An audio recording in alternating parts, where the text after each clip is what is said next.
Vou perguntar e podeis manifestaros se alguém ha leído a introdução do Evangelho segundo o Espiritismo.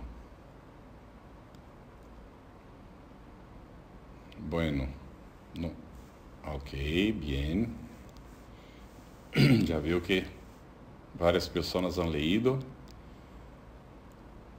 Vamos perguntar, então, que os pareceu o que Allan Kardec põe aí sobre Sócrates e Platão.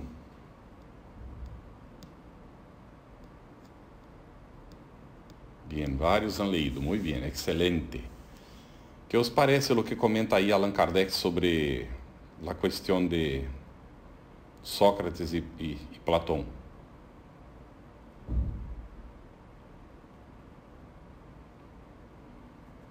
Aguardando manifestações que podáis escrever em área de texto.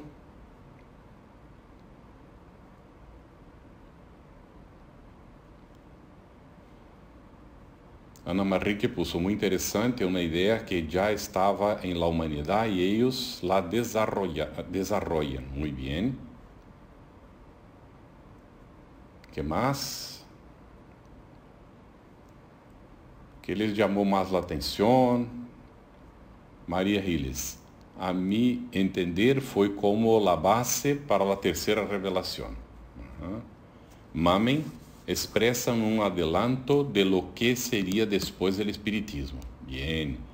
Maria Ángeles, que as grandes ideias morales não são exclusivas de um solo homem. Buenas, buenas, muito buenas. Excelente. Muito bem. Alguém ha tenido, Vítor dijo, Sócrates e Platão é o exemplo de muitos espíritos e foram invitados por Jesus para ir apresentando a ideia espírita. Muito bem, Olga, é bueno leerlo, pois nos dá a entender que havia precursores de las enseñanzas que luego se darían en el espiritismo. Muito bem. Mamen hablan de reencarnação, de supervivência del alma, por exemplo. Excelente. Eu vou perguntar se alguém teve a oportunidade de estudar sobre Sócrates. A vezes em el cole, ou algum livro que ha leído. Alguém tem alguma informação? Ha leído algum artículo alguma vez? Tere disse, nos disse a continuação de lo que estamos estudando. Muito bem. Alguém teve a oportunidade de estudar especificamente? Mame um pouco em el instituto, não? Eu creio que mais ou menos todos nós tivemos um pouquinho de informação sobre estes dois personagens e outros, não, filósofos da antiguidade aí em instituto, verdade? Muito bem. Vamos recapitular um pouquinho no quem são ou quem foram estas. Vamos a recapitular um pouquinho quem foram estes personagens, está bem? E isto nos vai situar um pouco também em aquele tempo e as ideias. Bueno, vamos ver sobre a Grécia e a missão de Sócrates, não? E alguém comentou que não estamos solos, não? Sempre estamos acompanhados. E então, Cristo, antes de sua venida ao mundo, enviou uma numerosa corte de espíritos sábios e benevolentes para a madurez do pensamento terrestre.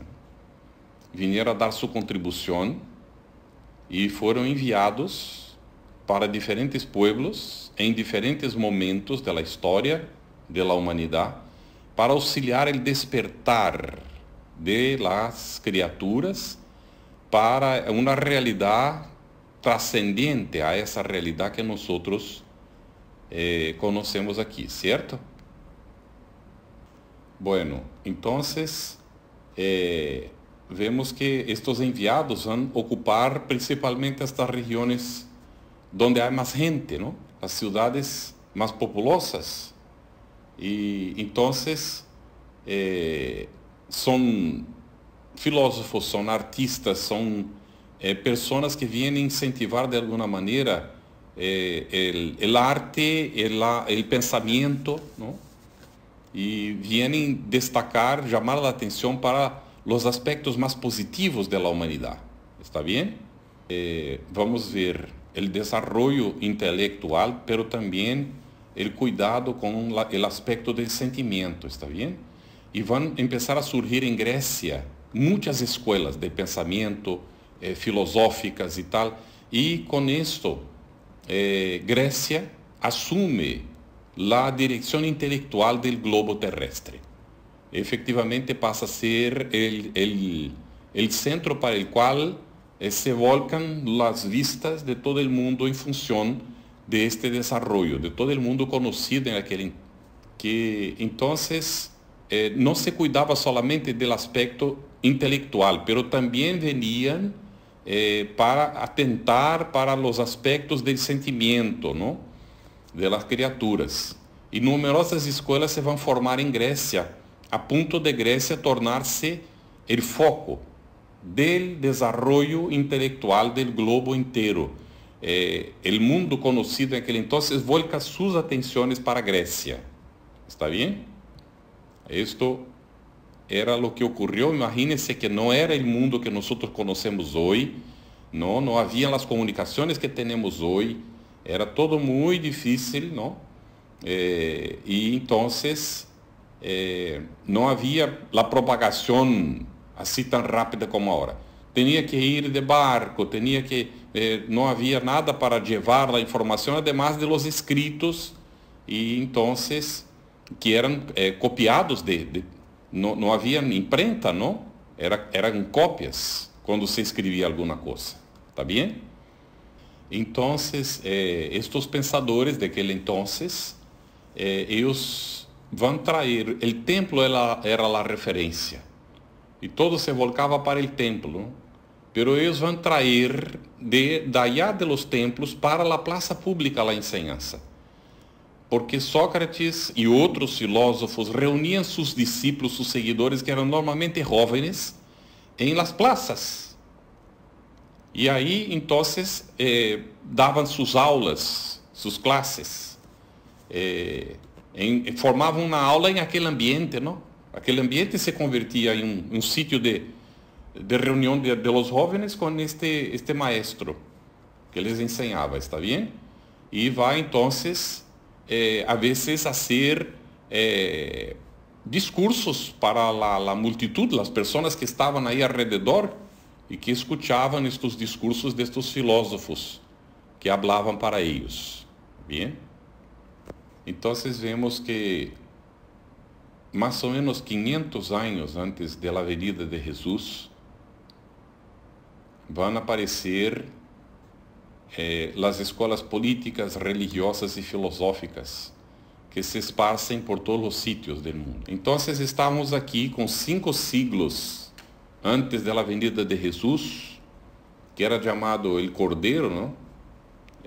A palavra incluso não é muito adequada, porque Cordeiro remete ao sacrifício que hacían os judíos, que elegiam um cordeiro expiatório para poder descargar em ele todas suas culpas e depois o sacrificavam a Deus, não? E aqui a comparação de que Jesus foi sacrificado por nossos pecados no mundo. Isto é uma visão católica que depois assumiram os protestantes e que de hecho não é espiritista, não? A palavra aqui não é adequada, perdão, deveria de haver cambiado-la. Então, antes da venida de Jesus, 5 siglos antes, empiezam a multiplicar-se as escolas políticas, religiosas e filosóficas em diversos pontos do planeta. A partir de Grécia, então, isto empieza a esparcir-se para outros sítios, ¿está bem? Aí vamos falar, então, de Atenas e Esparta, em la mesma Grécia. Grécia, nós vamos encontrar estados totalitários, fascistas ou comunistas, naquele entonces, e também estados democráticos. ¿Está bem? Vamos ver como se situa cada uma, não? en aquel entonces Grecia, ¿no?, ya tenía innovaciones ultramodernas que nosotros tenemos hoy y que ya eran conocidas en aquel entonces en Grecia. ¿Está bien? Bueno, Esparta, ella utilizaba el absolutismo. Era um governo centralizado, militarizado, e aí nós vamos ver a diferença, não, entre uma e outra, entre Atenas e Esparta. Já Atenas proponia o exercício das liberdades democráticas, o respeito por las opiniões ajenas, não, e uma espécie de livre manifestação. Em Esparta não era possível isso. Não se permitia, era todo militarizado e tinha que obedecer. Vean digamos assim, a similaridade com o que nós encontramos em nossos dias, não? Então, Esparta proibia o comércio,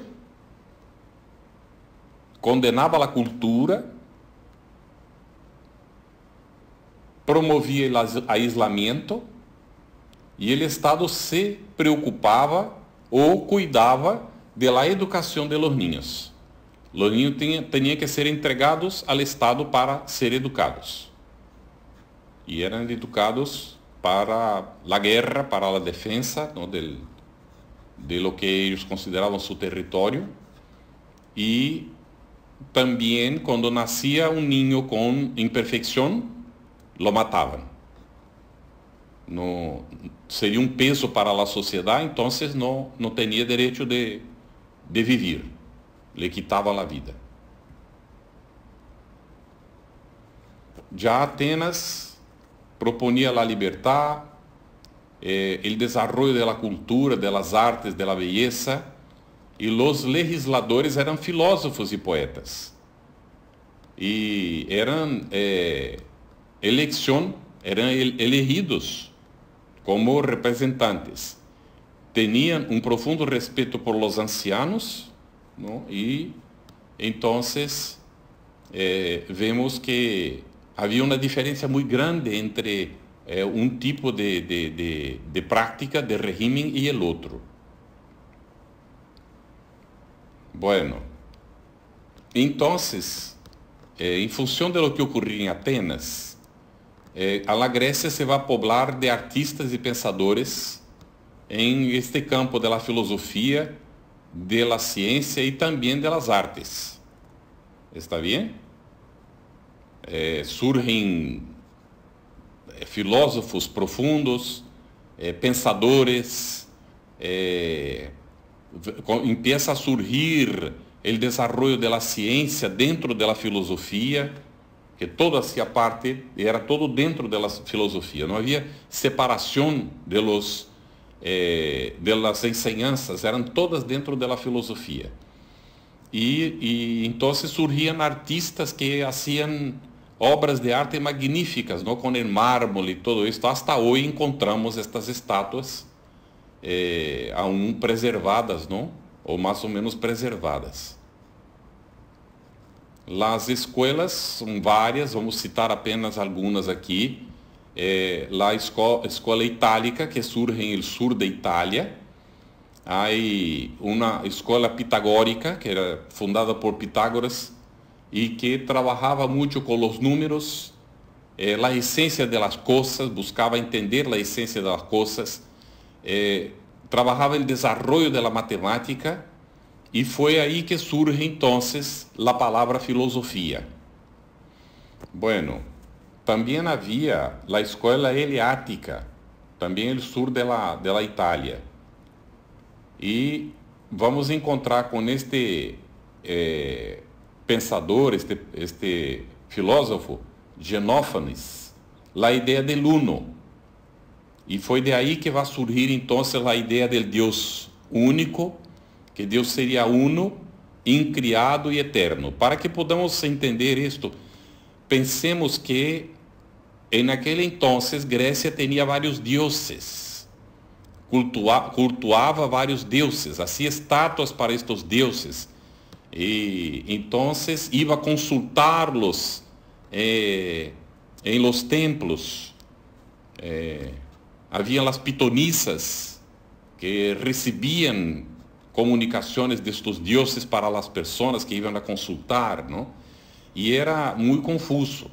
Ellos tenían tantos dioses, que para no tener la rabia, el rencor o la venganza de alguno de ellos, crearon también un espacio para el Dios desconocido. Y fue justamente en este sitio que Pablo sube cuando va a hacer su discurso ahí para hablar de Jesús. En un principio todos vinieron, no era hábito, venía un profeta, un filósofo a hablar, la gente se reunía en torno. Cuando empezaron a entender que ele estava falando de um judío, já se foram dispersando todos e se foram, não? Quedaram 2 aí, como nós vamos encontrar registrado, não? Para escuchar a Pablo. Então, é muito importante entender esta ideia, não? De como foi uma renovação do pensamento quando, então, com Genófanes vai surgir esta ideia do Deus único. ¿Está bem? Bien, temos a escola jónica em Ásia Menor, Turquia, hoje, não? Aí é onde vamos encontrar Tales de Mileto, muito conhecido, que estudou o elemento água e dizia que todo se originava del água. Anaximandro vai estudar o elemento aire, não? E depois também Heráclito, que vai estudar o fogo. Aí vemos, por lo tanto, hasta hoje vemos, a vezes, películas que são hechas considerando estes elementos, o elemento água, aire, fogo e terra. Está certo? Que vindo destes tempos de allá. Se estava buscando, se estava tentando encontrar, não? Caminhos para entender o porquê da vida, de onde venimos, como surgiu todo, não? Bueno, aí vemos os siglos de Péricles, não? O apogeu da beleza e da cultura, com os elevados princípios recebidos de Egipto. E então empiezan a aparecer os destellos espirituales. Entonces, poucas fases de la civilização europeia se aproximam a esse siglo. O siglo de Péricles foi efetivamente um transbordar de filosofia, de cultura e de descobertas, de avanços em el campo del pensamento. Bueno, entonces, lo que estava dibujando el Cristo? Que estava dibujando com isso el Cristo? Vou trazer para trás para não induzir muito, já habéis visto alguma coisa. Que estava dibujando el Cristo com isso? Que queria ele com isso? Que me decís? Que esperava ele que fuera a ocorrer? Podeis escrever lá de texto ou pedir a palavra, esteis a gusto. Ana Manrique disse que estava buscando a sensibilidade, despertar a sensibilidade, desarrollar a sensibilidade, não? Muito bem. Que mais? Alicia, que hubiese uma implicação del estudio. Muito bem, aí estamos. Desarrollo de la sensibilidade, também que as pessoas buscassem entender la llegada del espiritismo. Pero esto, Yolanda, sería más tarde, ¿no? Muy bien. Víctor, preparar a la humanidad para nuevos conocimientos. Muy bien. En aquel entonces, ¿no? Y María Ángeles, avance de las ideas morales. Bien. Mamen, preparar el pensamiento, crear un revulsivo del intelecto. Esto.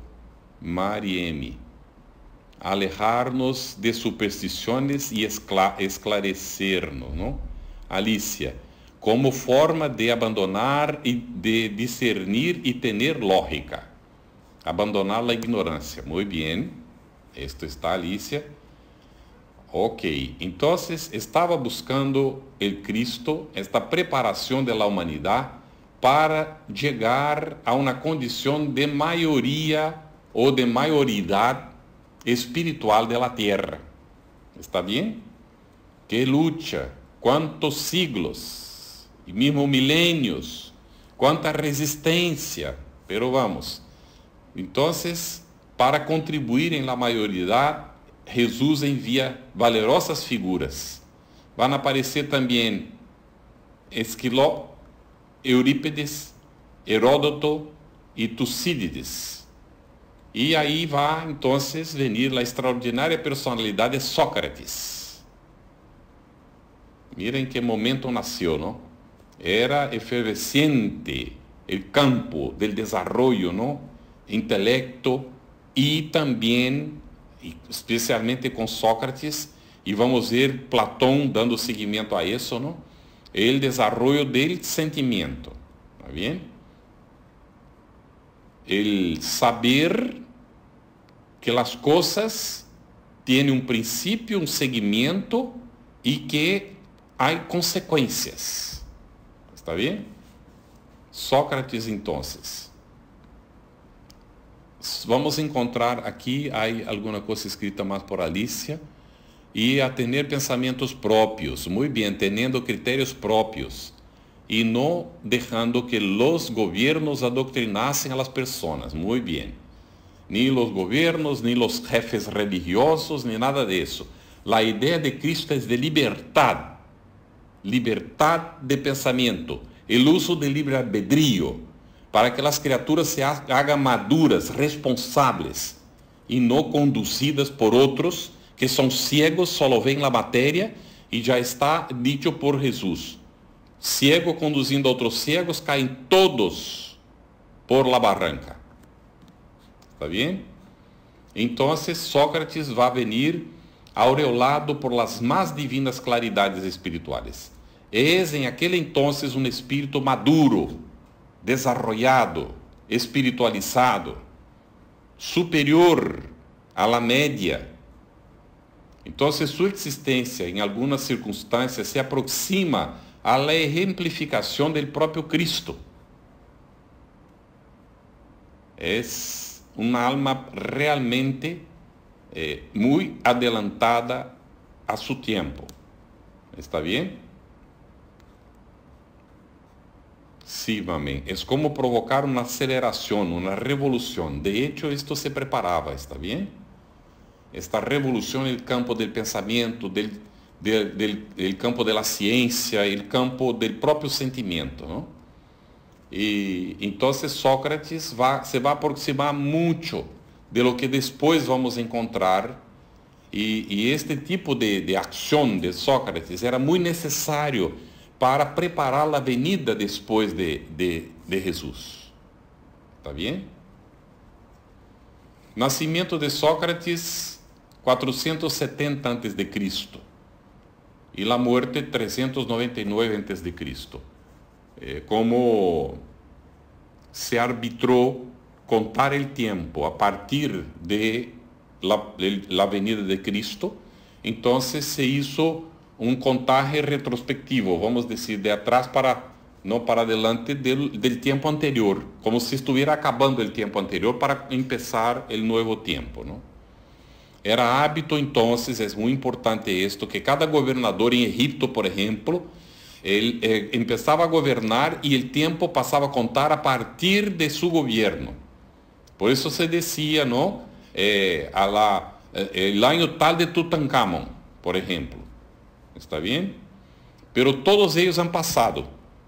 Y el tiempo se interrumpió cuando desaparecieron. Pero a partir de Jesús es que efectivamente tenemos, ¿no? La división de la historia antes y después de él para una buena parte de la humanidad. Hay personas que no aceptan hasta hoy, algunos pueblos que no aceptan. Alicia dice así: Carlos, podemos decir que pouco a pouco, em naquela época, a humanidade abandona a animalização da espécie, não de uma vez para outra. no de un momento para otro, ¿no? No de una, vamos decir así, de un repente. Esto va ocurriendo progresivamente. Y vemos que hasta hoy hay remanescentes. Sí, es progresivo. Sí. Y todo lo que ocurre en un periodo es para preparar el otro periodo. Siempre buscando la maturación, la madurez de la criatura, que la criatura madure para poder asumir las propias responsabilidades, para actuar con libertad y ser responsable por aquello que produce y deja de producir cuando tiene oportunidad y no lo hace. ¿Está bien? Entonces, Sócrates nace de Fenareta, que fuera la partera, ¿no? Era una partera entonces, la madre de él. Y el padre, Sofronisco, que era escultor. La profesión, bueno, los hijos heredaban la profesión de los padres, normalmente. Y entonces se puede suponer que fuera escultor Sócrates como profesión. Bueno, él desposó Xantipa. Y bueno, supuestamente tuvo 3 hijos, pero no se sabe bien si fueron 3 o no, ¿no? En la vida política formó parte en 3 campañas militares. El carácter, normalmente habían luchas, ¿no? Esparta contra Atenas, y era muy complicado porque Esparta se preparaba militarmente, ¿no? Como hemos visto. Y entonces Atenas tenía que defenderse porque habían ataques, ¿no? Y eran cosas tremendas ahí. Bueno, el carácter, tenía mucha paciencia, primaba por la simplicidad, el dominio de sí mismo, y esto en todas las circunstancias, ele evidenciava este autodomínio. Ensinava em la ágora, ou seja, na praça pública, ao aire livre. ¿Está bien? Tinha esta missão divina de educar e contava com o apoio de um daimon que falava com ele. Daimon, em la tradução, é espírito. Tanto pode ser bueno como malo. Com o tempo depois, passamos a chamar a los espíritos malos de diablo. E finalmente hemos centrado em uno, Satanás, como jefe, ¿no? del infierno. Esto todo creación de nuestra mente infeliz. Entonces, el daimon que hablaba con Sócrates era un buen espíritu que le orientaba, ¿no? Y en la filosofía de Sócrates, él va entonces utilizar una filosofía que no es de él, atención, porque llegó al templo de Delfos y ahí encontró escrito por alguien que no se sabe quién fue, una frase más completa, y dentro de la frase estaba: hombre, conócete a ti mismo. Y él entonces viu que ahí estaba la clave, ¿no? Y adoptó esta expresión como el centro de su filosofía, que él entendía que para liberarse la criatura tenía que conocerse a sí misma. Y él se apoyaba en la mayéutica. Que era la mayéutica? ¿Quién quiere comentar? ¿O quiere escribir en el área de texto? ¿Qué era la mayéutica? Se dice la mayéutica de Sócrates. ¿Qué era eso? Ahí viene, Alice escribió: yo lo siento, pero no lo sé, pero me encantaría conocer más de lo que conozco. Muy bien, Alice. Nadie escuchó hablar de la mayéutica de Sócrates en los tiempos de escuela, ¿no? Es el arte de hacer que el que duda encuentre la respuesta a través de hacerle preguntas. Bien, Ana. Tere, no sé lo que es mayéutica. Juana, preguntas que el maestro hace al alumno para que descubra conocimientos. Muy bien. Parte de la teoría de que el conocimiento está intrínseco, o sea, está dentro de la criatura, que basta darle la oportunidad, saber sacarle de adentro, y entonces el conocimiento se manifiesta. ¿Está bien? E Sócrates utilizava perguntas para isso com seus discípulos. ¿Está bien? Mamen, se van exponiendo perguntas e respostas. El maestro va dirigiendo al alumno para que sea él quien encuentre las respuestas. Muy bien. Montse perguntava a los alumnos. Se trataba de aprender sabiendo lo que ignoras.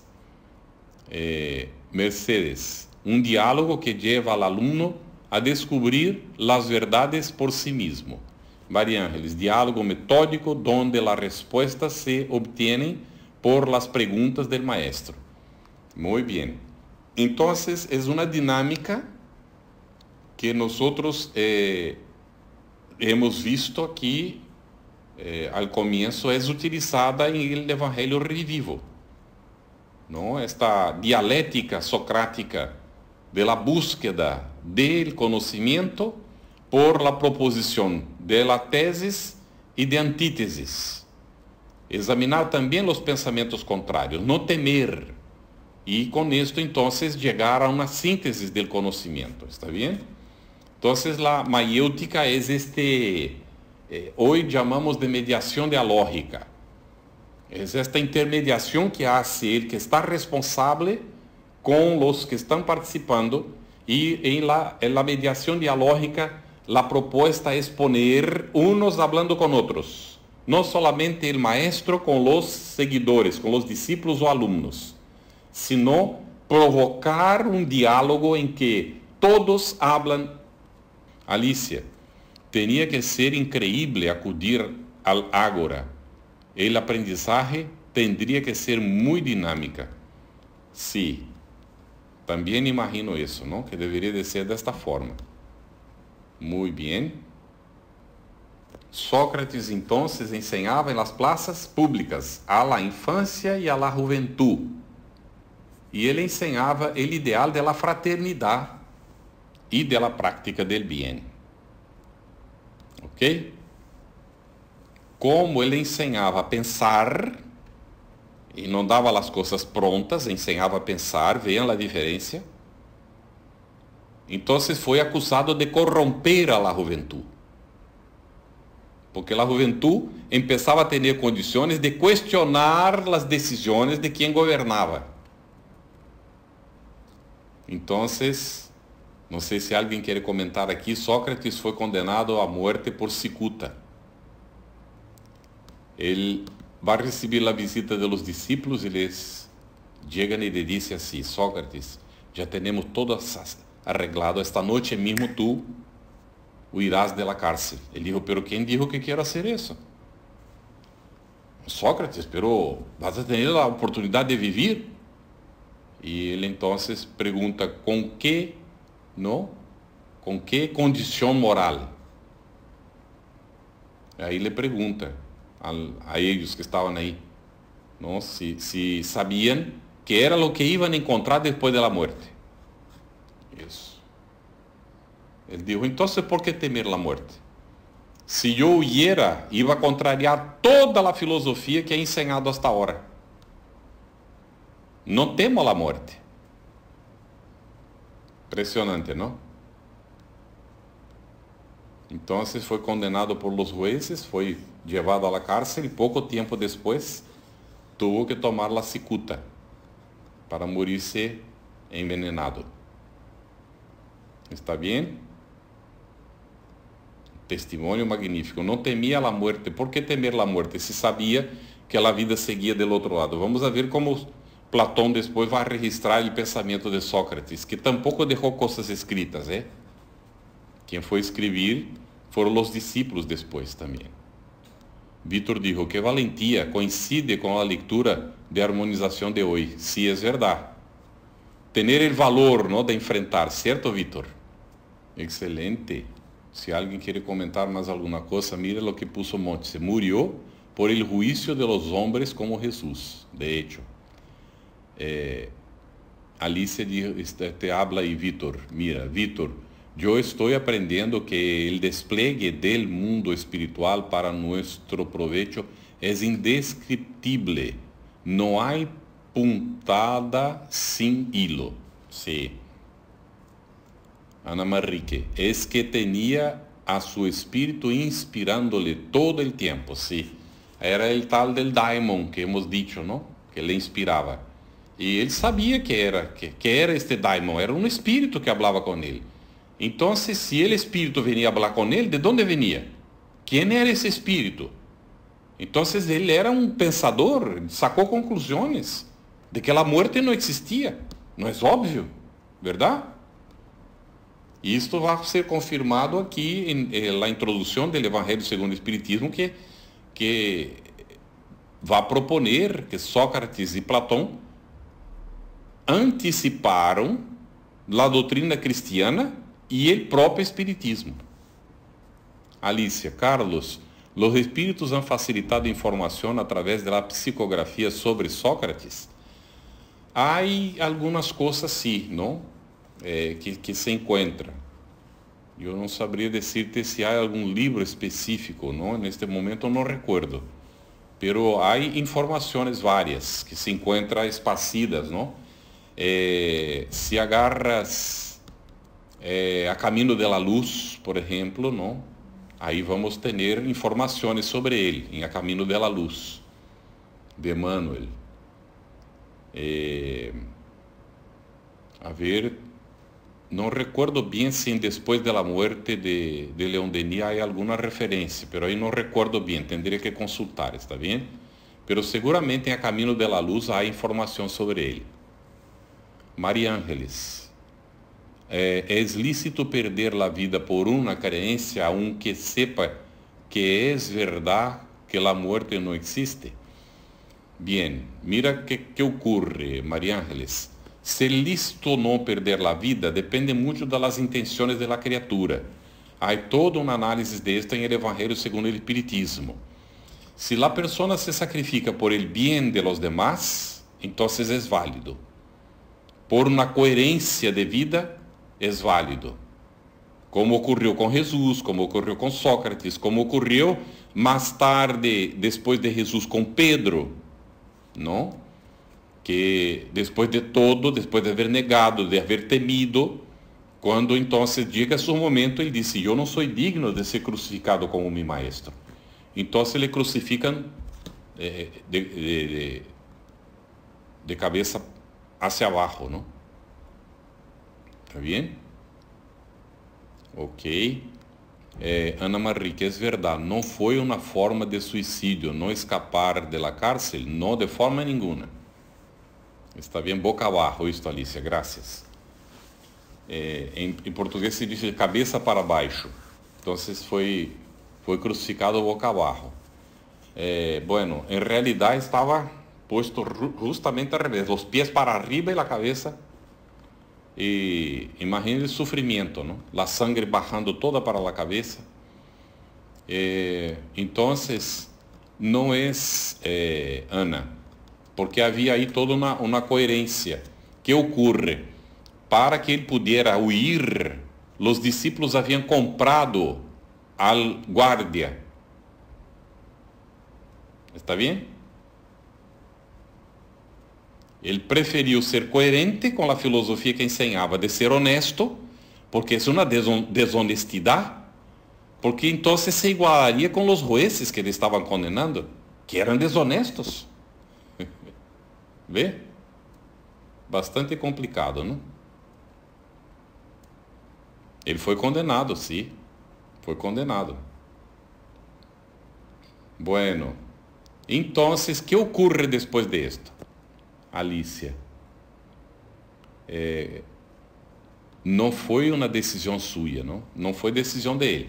Ele não decidiu morir. Lhe han condenado a morir-se, como Jesus. Jesus foi perseguido não sei quantas vezes e sempre não lhe conseguiam agarrar. Há inúmeras situações em que ele se escapou, se foi. E em aquela situação que Judas se vai, ele não sai, não escapa. Tinha condições de huir? Tinha. Pero ele vai, incluso anteriormente habla com Deus, a gente disse que se acobardou de forma nenhuma. Ele estava aí, não temeroso, pero estava interessado em el bien de la humanidad, a ponto de esperar que fuera possível que os homens despertaran sem ter que crucificar-lhe. Pero como ele sabia que isto não se iba a dar por la dureza de los corazones de los hombres, entonces ele disse que se cumpla tu voluntad, Senhor. Porque era a forma. Uma vez que foi erguido a la cruz, a humanidade se volcou hacia ele. E se não hubiera passado isto, quantos foram crucificados naquele entonces não ocorreu isso? Quantos? Era comum crucificar entonces. E nós outros talvez não conhecêramos a história de Sócrates como conhecemos hoje, se não hubiera morto como foi morto. Está bem? Então, qual foi o resultado de aquela condena de Sócrates? Pruebas coletivas. Foi uma causa de estas trascendentes, dolorosas e amargas pruebas coletivas que se sucederam depois, como também na situação da condena de Jesus. Aqueles que não han participado foram minimamente omissos, não se posicionaram.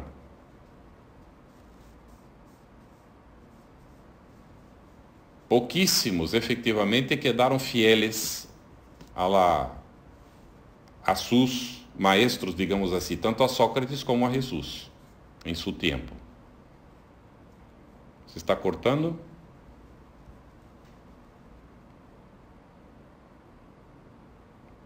Vai a ver se há que repetir das provas coletivas. Se escute a hora, verdade? Tenho medo de... É uma prova coletiva porque houve a participação de la gente. Eles eram os governadores representantes do pueblo. ¿Está bem? Eram representantes do pueblo. E então actuaram representando o pueblo para condenar-lhe. Todos os que não han se posicionado se han omitido. Os que han se posicionado assumiram um compromisso mais grande. E os que não se han posicionado assumiram um compromisso relativo. Pero tiveram que sofrer pruebas coletivas. Por quê? Para aprender a posicionar-se. O exemplo é muito simples, digamos assim. E eu já he citado aqui a situação do perrito que chega aí na acera, mira hacia um lado, mira hacia o outro, se não vem coches, atraviesa. Como lo aprendeu? Porque há perros que não miram e atravessam. Algum dia são corridos por um coche e se morrem. E aí, quizás, por impressão, aprendem. Em uma outra etapa, vão chegar aí, mirar hacia cá, hacia allá, e depois cruzar. Nós outros, muitas vezes, como seres inteligentes que somos, necessitamos, a vezes, passar por isso. Por la dura prueba, por el dolor, e aí despertamos. Pero vino Sócrates e alertou antes, falou. Houve todo um julgamento em que ele se manifestou, pero se taparam os ouvidos para não escuchar-lhe. ¿Está bem? Em mis tempos de colégio, de instituto, eu representei a Sócrates em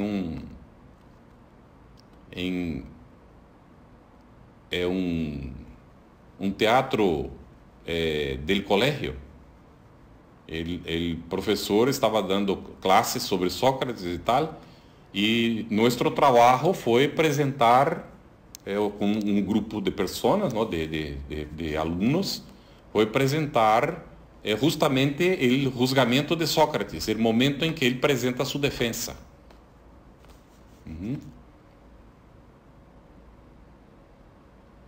Sí, es muy cómodo, ¿no, María Giles? No posicionarse, ¿no? Sí.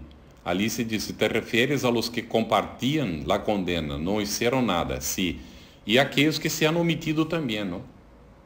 No detuvieron el juicio, no se manifestaron, no se posicionaron, simplemente para muchos fue indiferente, que se muera porque no hace diferencia mismo, ¿no?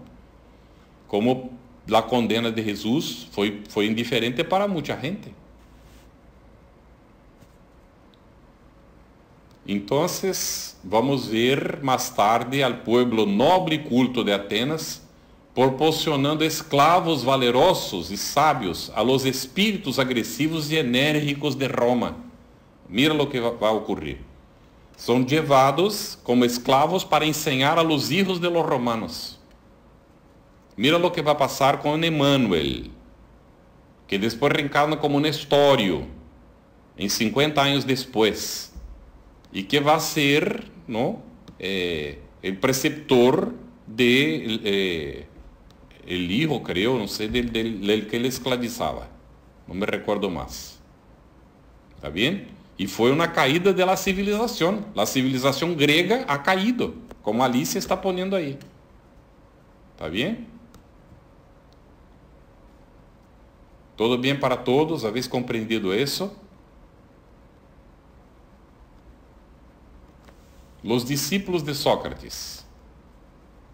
Antístenes, Genofonte, Platón, entre otros. ¿Está bien? Este Genofonte se escribe con J o a veces con X. ¿Está bien? Ya he visto escrito con X. Ni todos ellos pensaban como Platón. Este mismo tenía un pensamiento muy distinto de Platón, de lo que había entendido que Sócrates enseñaba, Pero lo que escribe él no es coherente con el final de Sócrates, ¿no? Por ejemplo, Alicia, la caída de la civilización. Y Carlos, ¿ocurrió lo mismo con Jesús? ¿También la humanidad sucumbió? Sí, seguramente. Mira lo que viene a ocurrir después. Mira lo que nosotros vamos a hacer y mira lo que aún se sigue haciendo hasta hoy en nombre de Jesús. ¿Está bien? Hay gente que se hace multimillonaria en poquísimos años, explotando la credulidad de otros, ¿no? Y utilizando la religión, el nombre de Jesús para ganarse dinero. Hasta hoy. ¿Qué es lo que les va a pasar? ¿No? ¿Qué es lo que va a ocurrir con aquellos que le siguen? Entonces, si Jesús viniera hoy, probablemente estos sacerdotes actuales serían los que harían el juicio para ponerle. Y nosotros, ¿cómo nos quedaríamos? Probablemente indiferentes, sin posición. Entonces, la humanidad necesita aprender, ¿no?, a posicionarse sin temer o sin dejar prevalecer sus intereses en el campo material. Esta es la lección que vamos aprendiendo, ¿verdad? Entonces, ¿no volveríamos nosotros después de 2000 años a hacer lo mismo si tuviéramos la oportunidad?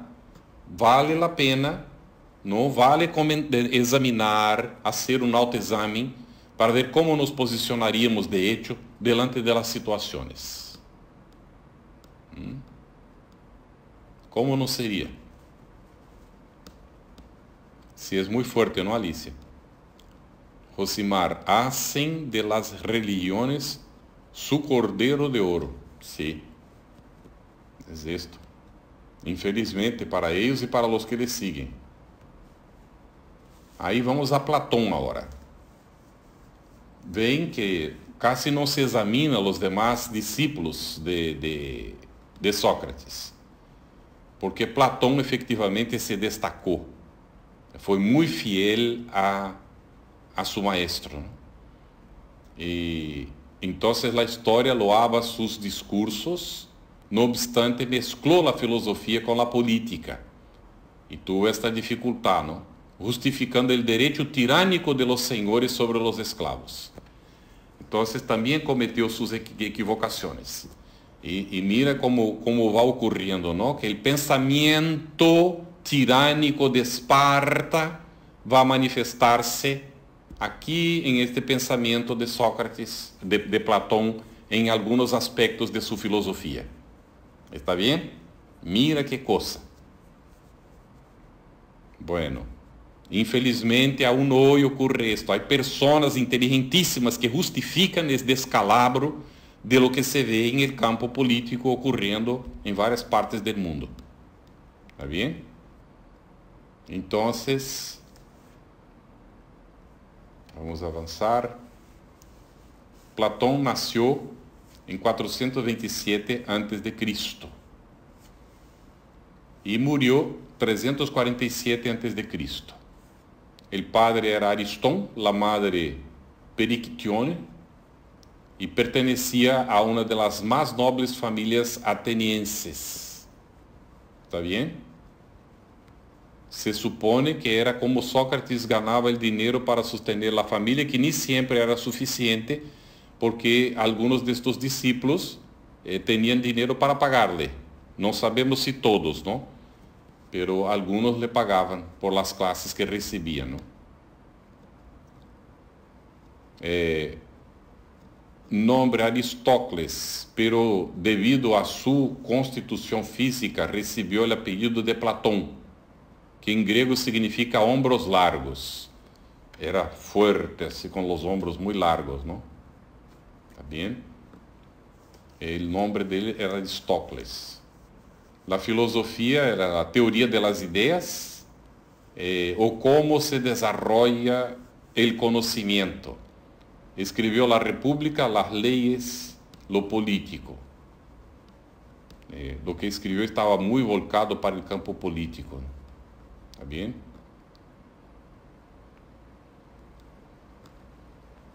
Cultivó principios cristianos legado por Sócrates, anticipándose al apostolado del Evangelio y entregó su tarea doctrinaria a Aristóteles.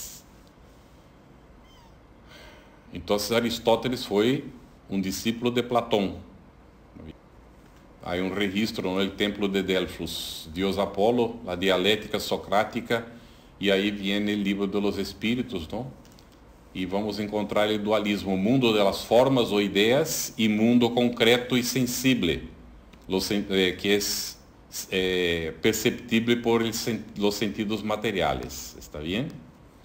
Aquí es donde percibimos entonces el dualismo de la existencia, la realidad espiritual y la realidad material. Como estamos submersos en la realidad material, tenemos la tendencia a valorarla mucho más que la realidad espiritual. Es una tendencia, ¿no? Incluso el propio instinto de supervivencia, y necesitamos razonar para poder incluso superar este instinto de supervivencia en ciertas situaciones que nos pueden llevar a quitar la vida de alguien. Y hemos ya aprendido que nada justifica quitar la vida de otro. Nada. Y podrán preguntarme, pero ni para salvar la propia. Esto está en la conciencia de cada uno. ¿Está bien?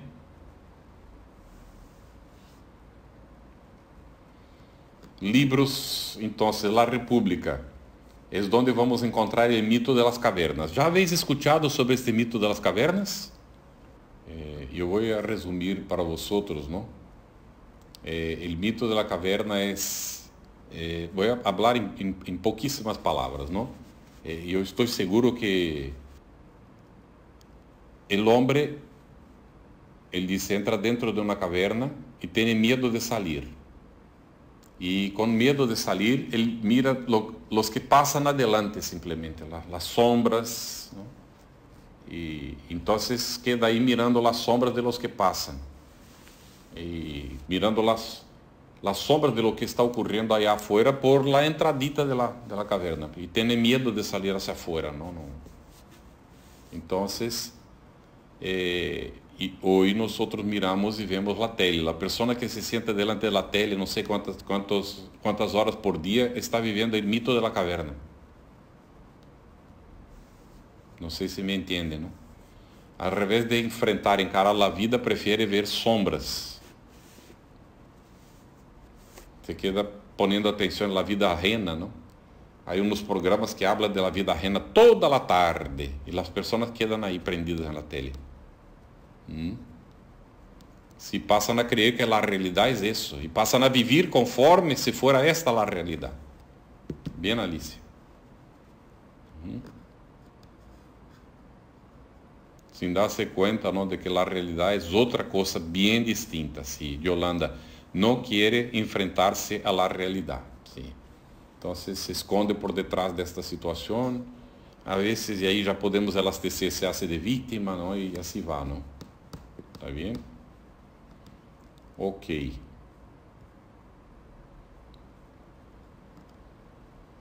Incluso se obtienen la libertad, no saben vivir en ella y vuelven a la esclavitud. Sí, se autoesclavizan o se entregan a la esclavitud porque no tienen valor de seguir, ¿no?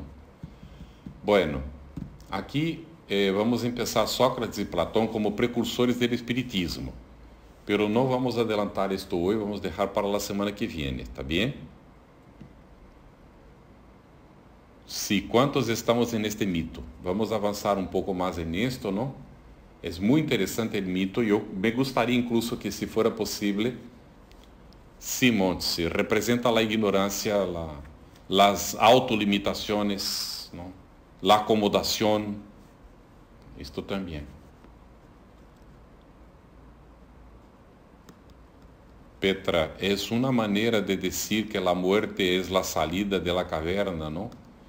Bueno, quando a criatura não aproveita a encarnação para dar passos outros necessários ao seu desenvolvimento, então, de hecho, a desencarnação é uma grande oportunidade, não? Porque ao desencarnar, vai para o mundo espiritual.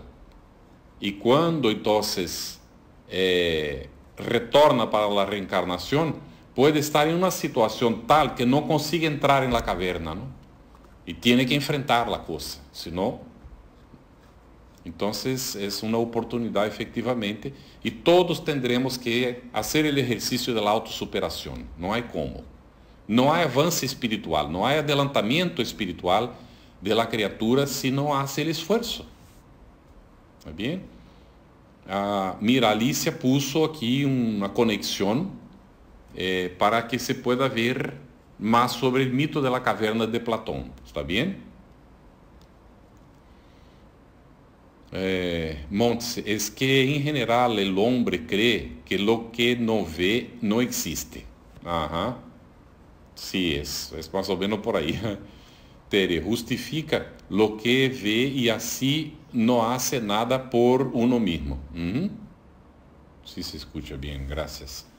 Estaba diciendo, ¿no? Yo no conseguí escuchar bien porque salía como un eco, ¿no? Una cosa así, pero... deu para acompanhar o que queria dizer, muito bem, agradeço muito a Alicia. E, bueno, vamos encaminhar para o cierre hoje.